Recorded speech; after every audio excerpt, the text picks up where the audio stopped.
Often, you make a dive, spend some time topside, and then plan your repetitive dive based on the no-stop limits your computer shows. But not always. Sometimes, you know how deep and long you want both dives to be, so instead you plan how long to wait between them. This is called finding a minimum surface interval. Imagine you and your buddy are diving on a wreck. Your first dive was to 18 meters, or 60 feet, for 40 minutes, and you plan to make a second to 15 meters, or 50 feet. You want to dive for 45 minutes, and based on experience, you know you have enough air to do that. Make a safety stop and surface with an adequate reserve. To stay well within limits, you agree your computer should show at least 50 minutes no-stop time before you start. So, how long do you have to wait after diving 18 meters or 60 feet for 40 minutes to have 50 minutes no-stop time at 15 meters or 50 feet? One way to find out is to simply scroll your no-stop limits periodically until your computer shows the time you want. This sounds imprecise, but as you gain experience, you get a feel for how much no-stop time you gain during surface intervals. A second way is to use your dive computer's plan mode. Not all computers have this feature, but with some, after a dive, you can enter surface intervals and depths, and it shows the no-stop times. See the manufacturer literature or your instructor about this feature. You can also use a dive planning app, the RDP table, or the ERDPML, to find minimum surface intervals. These won't exactly match your dive computer, but it will give you a good approximation of how long you'll be at the surface. When planning, scroll your computer's no-stop times to confirm you have the time you want. The decompression models used in dive computers and tables are based on diving at sea level. You are under less pressure when you are higher up, so flying after diving and diving at altitude can increase decompression sickness risk. To address this, the dive medical community recommends waiting at least 12 hours before flying after a dive. If you make more than one dive or dive several days in a row, wait at least 18 hours. Flying after diving recommendations change periodically. Follow the current recommendations. You need to use altitude diving procedures for sites at 300 meters or 1,000 feet elevation or higher. You set some computers for altitude and some automatically adjust. See the literature for yours. With most dive tables, you use a special table that converts your actual depth to theoretical depth that adjusts for the pressure difference. Your instructor will help you with these options if you'll make your open water dives at altitude. You've learned that you want to stay warm to avoid hypothermia and to dive relaxed to avoid overexertion. Getting cold and strenuous activity may also increase decompression sickness risk. Although you want to avoid cold and strenuous dives, if you find yourself colder or working harder than expected, be even more conservative than usual. Using the RDP table or ERDPML, calculate cold or strenuous dives as 4 meters or 10 feet deeper than their actual depth. Safety stops may be especially prudent. If you accidentally exceed a no-stop limit, your computer will show emergency decompression stop depths and times. Don't ascend above the indicated stop depth. Your computer will show you when you can ascend to the surface or the next stop if you have more than one. Although it's important to complete emergency decompression stops, don't run out of air trying to do so. If you're low, complete as much of the stop as you can, but save enough air to surface and exit. After you're up, relax, breathe emergency oxygen if available, and monitor yourself for decompression sickness symptoms. Don't dive for at least 24 hours. Many dive computers will lock into an error mode for that long if you don't complete a required decompression stop. Lung overexpansion injuries and decompression sickness have the same first aid. So we don't worry about distinguishing between them when we help a diver. The dive community groups them both under the term decompression illness, or DCI. Follow the steps you learned in Section 3 for helping an unresponsive diver. Monitor the diver's breathing and give CPR as needed. Contact emergency medical care, including the local diver emergency service if there is one. Keep the diver lying down, breathing emergency oxygen. Lay an unresponsive, breathing diver left side down, head supported, like this. Give the diver aid until emergency care takes over. Nearly all DCI cases require putting the diver back under pressure and extended therapy in a recompression chamber. Don't delay first aid and getting the diver to treatment. The faster treatment begins, the lower the risk of permanent residual symptoms.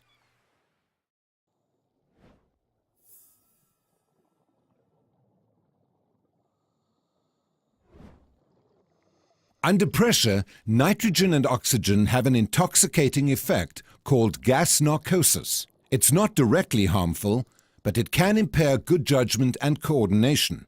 The signs and symptoms include feeling intoxicated, loss of coordination, slowed thinking, slowed reactions, inappropriate laughter, depression, a false sense of security, a disregard for safety, and when under stress, anxiety and/or panic.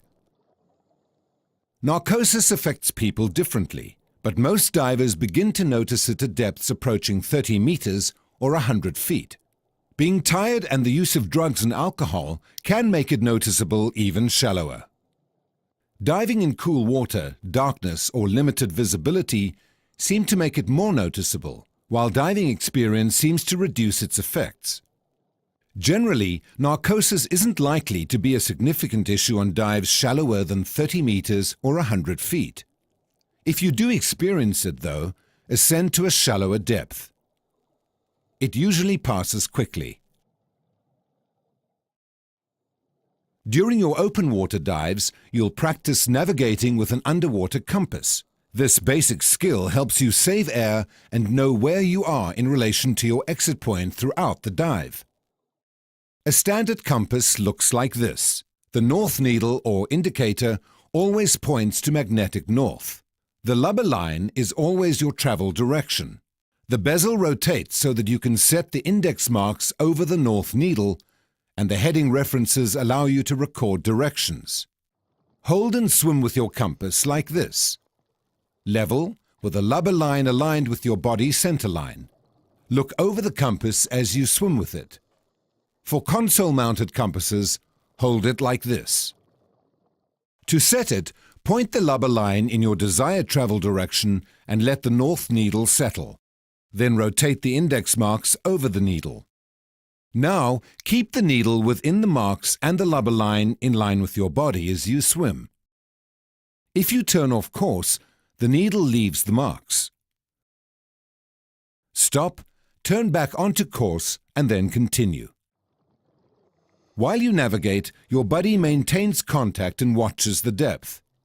To return on a reciprocal course, rotate the bezel 180 degrees and then turn until the needle's within the index marks. Now you're facing the way you came. Some compasses have 2 sets of index marks, so you don't have to reset the bezel. Just use the other set. A growing number of dive computers have electronic compasses. They operate similarly, but have different displays. See the manufacturer and your instructor about using yours if you have one.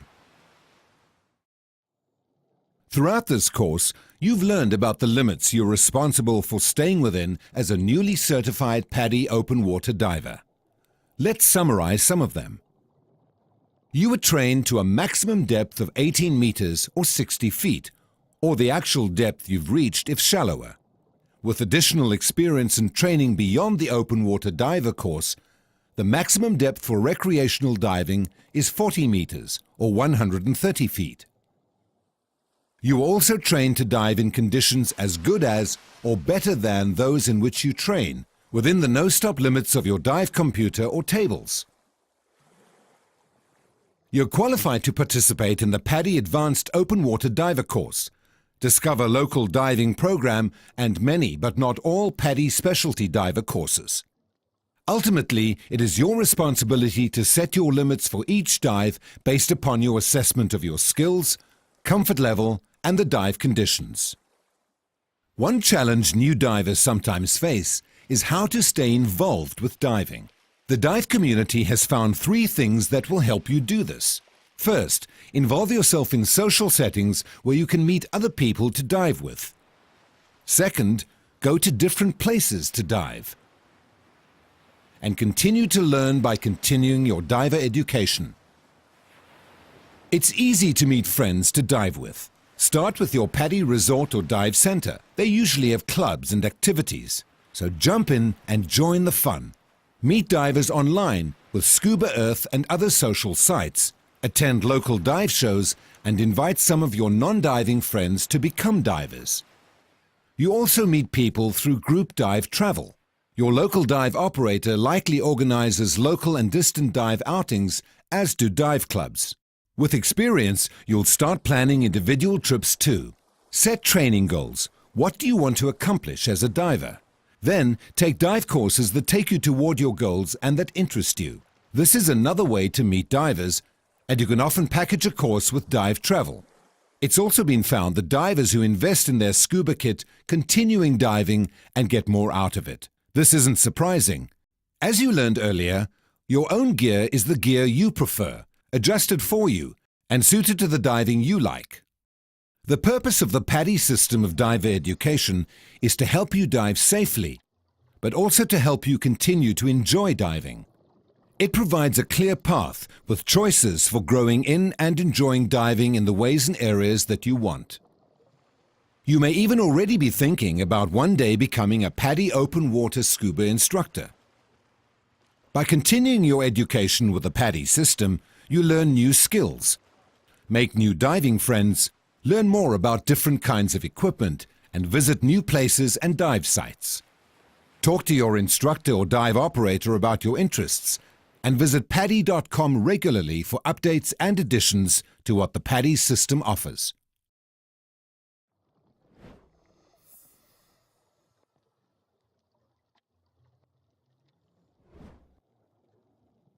It's very rare that you remove and replace your kit underwater, but you learn to do so for situations in which you might need to, such as getting out of some entanglement, or once in a while to make an adjustment.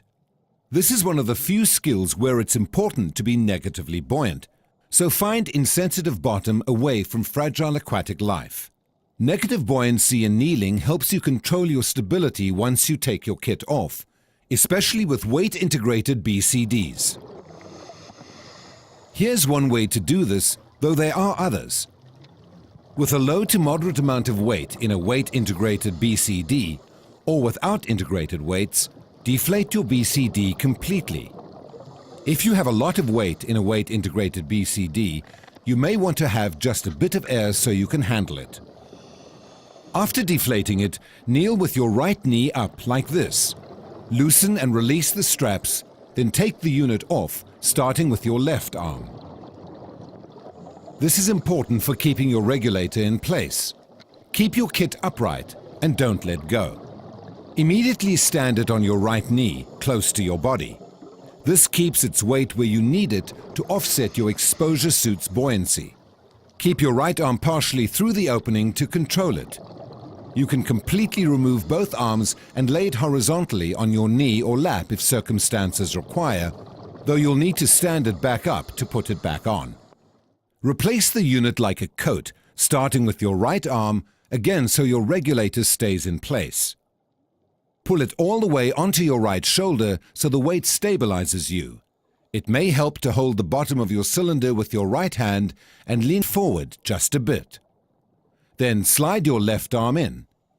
Before fastening the straps, double check that you're not trapping any hoses or accessories.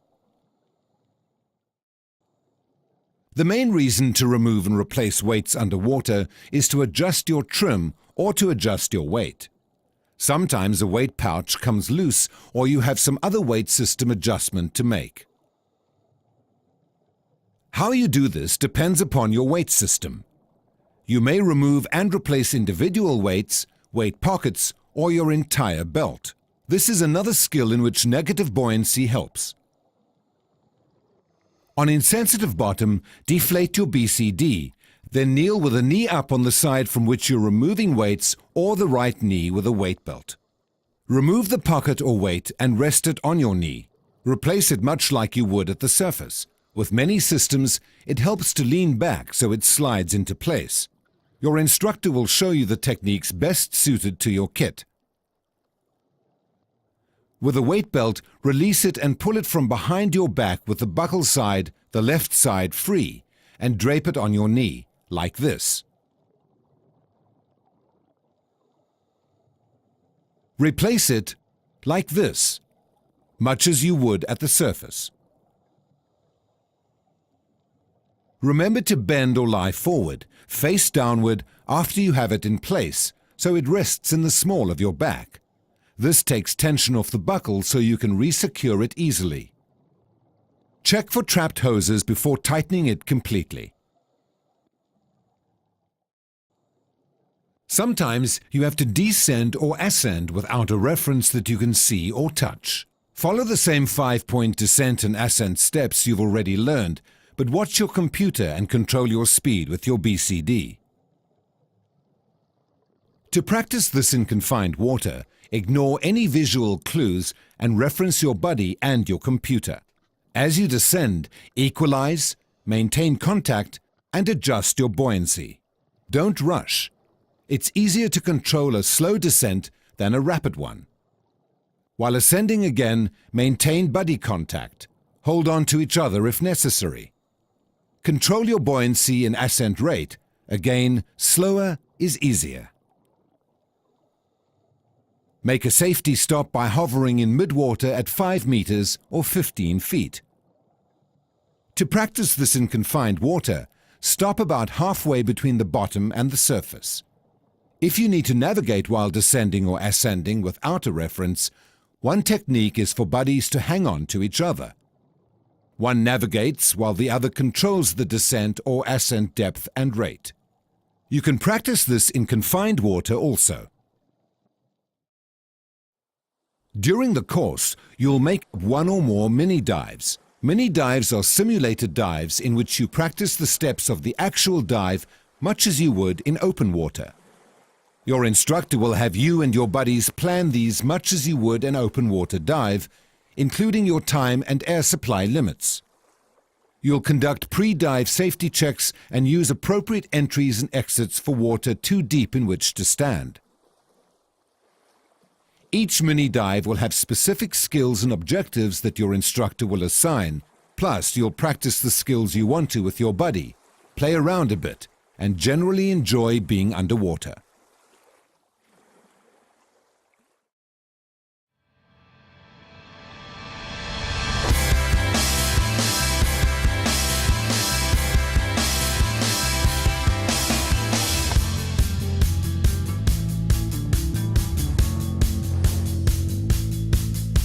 Learning to dive can be challenging, but it's also rewarding, exciting, and new.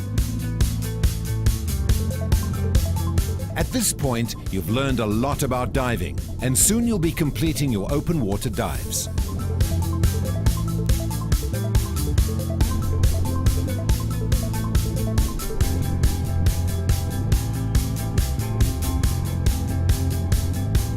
But as exhilarating and satisfying as it is to become a PADI open water diver, it's only the beginning.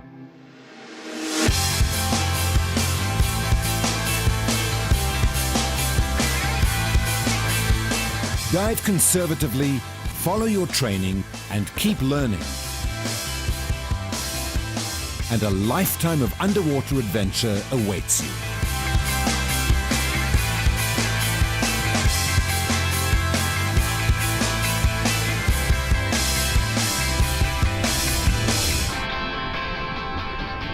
Welcome to diving.